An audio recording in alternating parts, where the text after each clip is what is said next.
नमस्कार, हिमाचल समाचार में आपका स्वागत है। आज के मुख्य समाचार। मुख्यमंत्री ने की डीसीएसपी सम्मेलन की अध्यक्षता। मुख्यमंत्री ने कहा, नए विचारों को राज्य सरकार की नीतियों में किया जाएगा शामिल। सीएम ने बॉर्डर एरिया पर इंटीग्रेटेड चौकियां स्थापित करने के दिए निर्देश। मुख्यमंत्री ने जिला सुशासन सूचकांक की वार्षिक रिपोर्ट 2022 की जारी। जिला कांगड़ा ने जीता 50 लाख रुपए का प्रथम पुरस्कार, हमीरपुर को द्वितीय और लाहौल स्पीति को तृतीय पुरस्कार। मुख्यमंत्री ने कोविड के दौरान बने केस वापस लेने के दिए निर्देश।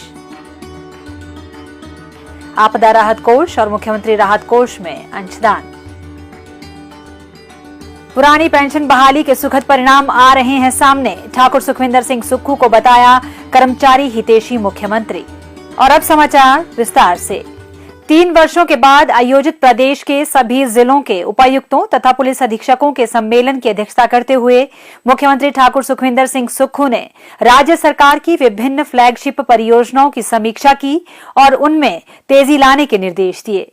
उन्होंने मुख्यमंत्री सुखाश्रय योजना, E charging station, Rajiv Gandhi day boarding स्कूलों सहित अन्य प्रमुख योजनाओं पर जिलों में प्रगति पर जानकारी हासिल की। उन्होंने उपायुक्तों तथा पुलिस अधीक्षकों को अवैध खनन को सख्ती से रोकने और ड्रोन से निगरानी करने के निर्देश दिए। मुख्यमंत्री ने कानून व्यवस्था को सुदृढ़ करने के लिए नाइट विजन सीसीटीवी कैमरा लगाने पर जोर दिया। साथ ही राज्य के बॉर्डर एरिया में पुलिस, आबकारी एवं कराधान तथा वन विभाग के कर्मचारियों की इंटीग्रेटेड चौकियां बनाने के निर्देश दिए। सभी उपायुक्तों और पुलिस अधीक्षकों ने अपने जिलों से संबंधित विभिन्न विकासात्मक परियोजनाओं के बारे में मुख्यमंत्री के सामने प्रस्तुति दी और सरकार की फ्लैगशिप परियोजनाओं की प्रगति के बारे में विस्तृत जानकारी दी। ठाकुर सुखविंदर सिंह सुक्खू ने कहा कि युवा अधिकारी अपने नए विचार राज्य सरकार के समक्ष रखें और सरकार अपने कार्यक्रमों एवं नीतियों में इन विचारों को शामिल करेगी। उन्होंने कहा कि गुड गवर्नमेंट के लिए गुड गवर्नेंस का होना आवश्यक है और निडरता, लक्ष्य निर्धारण और लगन के साथ काम करना ही प्रशासनिक क्षमताओं का परिचय देता है। उन्होंने कहा कि जिला प्रशासन अपने मैनेजमेंट पर ध्यान दे और अपने अपने जिलों में ई ऑफिस लागू करने पर प्रभावी कदम उठाएं। उन्होंने कहा कि सभी उपायुक्तों के कार्यालय एसडीएम ऑफिस के साथ ई ऑफिस प्रणाली के साथ जोड़े जाएं और सभी कार्यों का निपटारा ई फाइल पर करना सुनिश्चित किया जाए। हमने शुरू से एक शब्द कहा है कि हम सत्ता में सत्ता सुख के लिए नहीं आए हैं, व्यवस्था परिवर्तन के लिए आए हैं। व्यवस्था परिवर्तन कैसे होगा, उस दिशा में हम कई जगह आगे बढ़े हैं। सही मायने में किस फ्रेमवर्क पर डिप्टी कमिश्नर काम करेंगे, किस फ्रेमवर्क को लेकर हमारे एसपीज काम करेंगे, क्या कोई एजेंडा अपने अपने बनाया है कि हम इस डिस्ट्रिक्ट में लगे हैं तो हमने किस फ्रेमवर्क को लेकर काम करना है।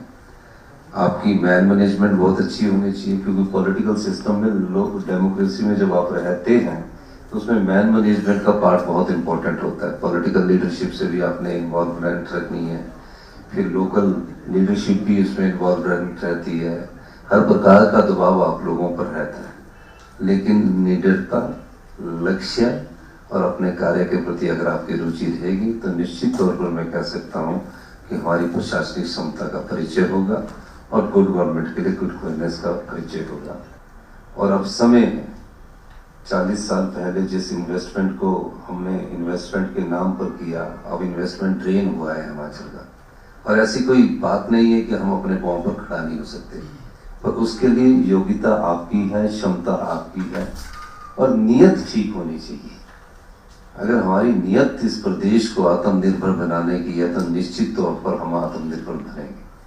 और ऐसी कोई चीज नहीं है कि हम 10 साल में हिंदुस्तान का सबसे समृद्धशाली और अमीर राज्य बनकर उभरेंगे। अभी उस अर्थव्यवस्था के कुछ साइन मिलने शुरू हो गए। मैं पिछले कुछ दिनों से अपनी इकोनॉमी को देख रहा था, रिवर्स इकोनॉमी को देख रहा था, तो हम थोड़ा इम्प्रूवमेंट की तरफ बढ़ रहे हैं।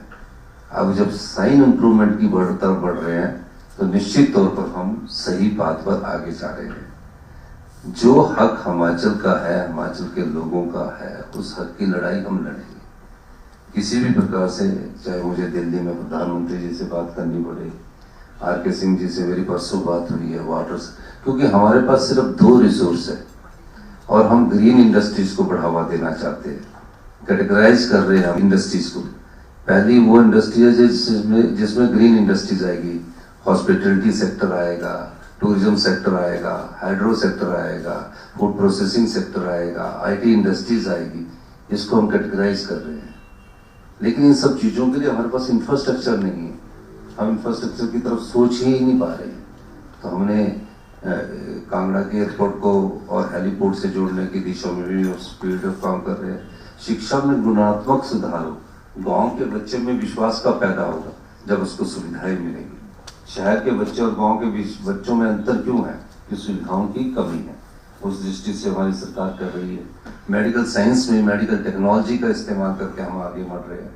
ई ऑफिस हमने शुरू कर दिया है। अब फाइलें मेरे पास ई ऑफिस के माध्यम से आ रही है। तो हम उसमें हमको भी दक्षता चाहिए, क्योंकि हमने भी कार्य करना जितनी स्पीड से यंग आदमी ऑफिसर्स कर सकते। और जितने यंग ऑफिसर्स आए, आपने जीवन का आपने टेस्ट पास किया है, आपने मेहनत की है, उस मेहनत में आपका कर्म अगर जुड़ जाएगा तो सही दिशा में आप आगे बढ़ो। ठाकुर सुखविंदर सिंह सुक्खू ने कहा कि वर्तमान राज्य सरकार ने दूसरे बजट की तैयारी शुरू कर दी है, जिसमें बड़े बदलाव देखने को मिलेंगे। इसके साथ ही राज्य सरकार पुलिस विभाग में रिफॉर्म करने की दिशा में भी आगे बढ़ी है। आपदा में बेहतर काम के लिए जिला प्रशासन कुल्लू और मंडी की प्रशंसा करते हुए मुख्यमंत्री ने कहा कि सभी के सामूहिक प्रयासों से आपदा के दौरान प्रदेश से 75,000 पर्यटकों और 15,000 गाड़ियों को सुरक्षित निकाला गया। उन्होंने कहा कि लोक निर्माण विभाग और जल शक्ति विभाग के अधिकारियों ने भी 48 घंटों में अस्थायी तौर पर सेवाओं को बहाल किया। उन्होंने कहा कि वे स्वयं रेस्क्यू ऑपरेशन के दौरान डीसी, एसपी के संपर्क में रहे और उन्हें उचित दिशा निर्देश देते रहे। उन्होंने कहा कि राजस्व मंत्री श्री जगत सिंह नेगी और मुख्य संसदीय सचिव श्री संजय अवस्थी ने चंद्रताल में स्वयं जाकर 300 पर्यटकों को सुरक्षित निकाला, जो राज्य सरकार की चुस्त एवं सक्रिय कार्यप्रणाली का प्रतीक है। उन्होंने कहा कि राज्य सरकार पूरी प्रतिबद्धता के साथ जनसेवा के कार्य कर रही है। मुख्यमंत्री ठाकुर सुखविंदर सिंह सुक्खू ने आज शिमला में आर्थिकी और सांख्यिकी विभाग द्वारा तैयार हिमाचल प्रदेश जिला सुशासन सूचकांक पर वार्षिक रिपोर्ट 2022 जारी की। इस रिपोर्ट में 8 मूल विषय, 19 केंद्र बिंदु तथा 90 विशिष्ट कारक शामिल किए गए हैं। इस अवसर पर ठाकुर सुखविंदर सिंह सुक्खू ने कहा कि लोगों के कल्याण के लिए सुशासन के साथ पारदर्शी व जवाबदेह सरकार अनिवार्य है। प्रशासन और शासन की मूल इकाई जिला है। जिलों के प्रदर्शन को नागरिक कल्याण की योजनाओं और कार्यक्रमों के कार्यान्वयन तथा समावेशी विकास के लिए विभिन्न महत्वपूर्ण सुशासन संकेतकों पर मापा जाना चाहिए। उन्होंने कहा कि वर्तमान स्थिति और आगामी चुनौतियों के दृष्टिगत राज्य में विकास के प्रतिमानों में बदलाव की आवश्यकता है। हिमाचल ने शिक्षा, स्वास्थ्य, बिजली व जलापूर्ति सहित विविध क्षेत्रों से संबंधित विभिन्न विकास संकेतकों पर कई अन्य राज्यों की तुलना में बेहतर प्रदर्शन किया है और समावेशी तथा समग्र विकास के आदर्श राज्य के रूप में उभरा है। जिला सुशासन सूचकांक की चौथी रिपोर्ट 12 जिलों के माध्यमिक आंकड़ों के आधार पर तैयार की गई है, जिसके अंतर्गत सभी जिलों के तुलनात्मक आंकलन के लिए सभी आंकड़े एकत्रित किए गए। मुख्यमंत्री ने कहा कि हिमाचल प्रदेश देश का पहला राज्य है जिसने महत्वपूर्ण क्षेत्रों में प्रशासन की गुणवत्ता मापने का कार्य शुरू किया है। जिला सुशासन सूचकांक 2022 में 8 मूल विषय, आवश्यक बुनियादी ढांचा, मानव विकास, सामाजिक संरक्षण, महिलाएं एवं बच्चे, अपराध, कानून एवं व्यवस्था, पर्यावरण, पारदर्शिता और जवाबदेही और आर्थिक प्रदर्शन शामिल है। दूसरे स्तर पर 19 केंद्र बिंदु है, जिनमें से प्रत्येक विषय के अंतर्गत बिजली, पानी, सड़कें, शिक्षा, स्वास्थ्य, सार्वजनिक वितरण योजना संबंधित मामले शामिल हैं। तीसरे स्तर पर 90 विशिष्ट कारकों के आधार पर जिलों में उपलब्ध आंकड़ों का एकीकरण तथा विश्लेषण किया गया है। जिला स्तर सूचकांक के त्रिस्तरीय मूल्यांकन के आधार पर सभी 12 जिलों की रैंकिंग की गई है। वर्ष 2022 की रैंकिंग के अनुसार जिला कांगड़ा ने 50 लाख रुपए का प्रथम पुरस्कार, जिला हमीरपुर ने 35 लाख रुपए का द्वितीय पुरस्कार और जिला लाहौल स्पीति ने 25 लाख रुपए का तृतीय पुरस्कार प्राप्त किया। इस अवसर पर मुख्यमंत्री ने कांगड़ा के उपायुक्त डॉक्टर निपुण जिंदल, हमीरपुर के उपायुक्त श्री हेमराज बैरवा और लाहौल स्पीति के उपायुक्त श्री राहुल कुमार को यह पुरस्कार प्रदान कर सम्मानित किया। मुख्यमंत्री ठाकुर सुखविंदर सिंह सुक्खू ने आज शिमला में कहा कि वर्तमान राज्य सरकार कोविड-19 महामारी के दौरान विभिन्न प्रतिबंधों की अवहेलना पर दर्ज मामलों को वापस लेकर लोगों को राहत देने जा रही है। डीसी एसपी सम्मेलन के दौरान इस संबंध में उच्चाधिकारियों को निर्देश दिए गए हैं। उन्होंने कहा कि कोविड का समय सबके लिए मुश्किल भरा रहा और इस महामारी को नियंत्रित करने तथा इससे बचाव के लिए आम लोगों पर कई प्रकार की पाबंदियां लगाई गई थीं। वर्तमान राज्य सरकार अब मानवीय दृष्टिकोण अपनाते हुए यह केस वापस लेगी। उन्होंने कहा कि कोविड के दौरान बने केस वापस लेकर राज्य सरकार आम लोगों को राहत पहुंचाएगी। जितने भी कोविड के दौरान कोविड का उल्लंघन करने वाले जो भी व्यक्ति हिमाचल प्रदेश में थे, मैंने कहा है कि कोविड एक ऐसी महामारी थी, कुछ लोगों को जानकारी नहीं थी, कुछ लोग घर में बंद रहकर अंदर नहीं रह सकते थे, तो कई बार आदमी गलती कर जाता है। और जिन आदमी ने कोविड के दौरान गलतियां की है, मैंने कहा उनको माफ़ किया जाए, उनके सारे केसों को तुरंत प्रभाव से वापस करने के आदेश मैंने दे दिए हैं। कोविड के दौरान जिन भी व्यक्तियों पर केस बने हैं उनको सबको रद्द किया जाएगा, उनको सबको विड्रॉल किया जाएगा। मुख्यमंत्री ठाकुर सुखविंदर सिंह सुक्खू को आज सोलन जिले के कसौली विधानसभा क्षेत्र के विधायक श्री विनोद सुल्तानपुरी ने मुख्यमंत्री राहत कोष के लिए कसौली क्षेत्र के विभिन्न संगठनों की ओर से 87,000 रुपए, कसौली के Shri IS Chadha Vinnie's holiday resort and spa ने 3 लाख रुपए, प्रबंध निदेशक रनवे मोटर सोलन के श्री तुषार गुप्ता ने 2,51,000 रुपए के चेक प्रदान किए। मुख्यमंत्री ने सभी दानकर्ताओं का इस कोष में बहुमूल्य योगदान देने के लिए आभार व्यक्त करते हुए कहा कि यह राशि आपदाग्रस्त परिवारों के लिए मददगार सिद्ध होगी। मुख्यमंत्री ठाकुर सुखविंदर सिंह सुक्खू को नई दिल्ली में गतसाएं फरीदाबाद में रहने वाले हिमाचल के डॉक्टर प्रेम सिंह राणा ने आपदा राहत कोष 2023 के लिए 40 लाख रुपए के 2 चेक भेंट किए। मुख्यमंत्री ने डॉक्टर राणा का इस नेक कार्य के लिए आभार व्यक्त किया। मुख्यमंत्री ठाकुर सुखविंदर सिंह सुक्खू के कल्याणकारी निर्णयों की सुखद झलक लोगों के खुशनुमा चेहरों से देखने को मिल रही है।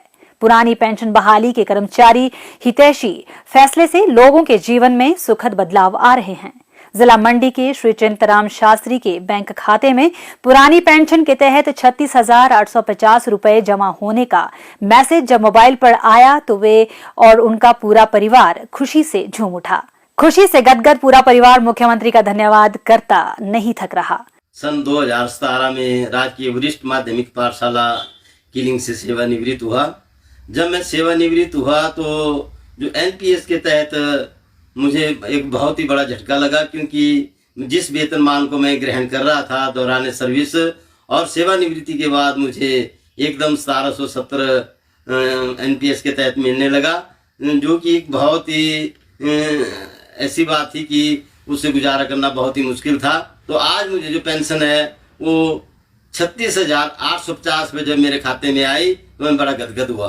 आज मेरी ही बात नहीं, आज हिमाचल प्रदेश के समस्त कर्मचारी जो है इनको पेंशन के मसीहा के रूप में ये हमेशा हमेशा के लिए याद करेंगे।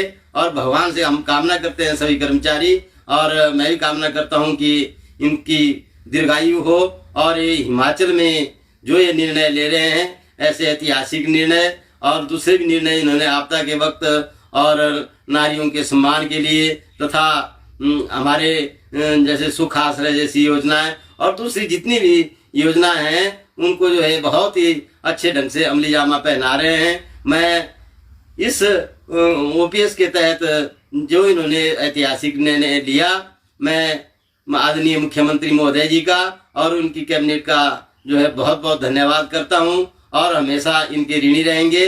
और ये जो आज बात पेंशन की है, इसमें पैसे की ही बात नहीं, परंतु आज एक सम्मान और सुरक्षा की बात है। और इसमें जो हमारे सभी कर्मचारी जब इस अवस्था में पहुंचते हैं और ये जो निर्णय लिया, ये कर्मचारियों के पूरे परिवार के लिए और सबके लिए जो है ये एक मील का पत्थर साबित होगा।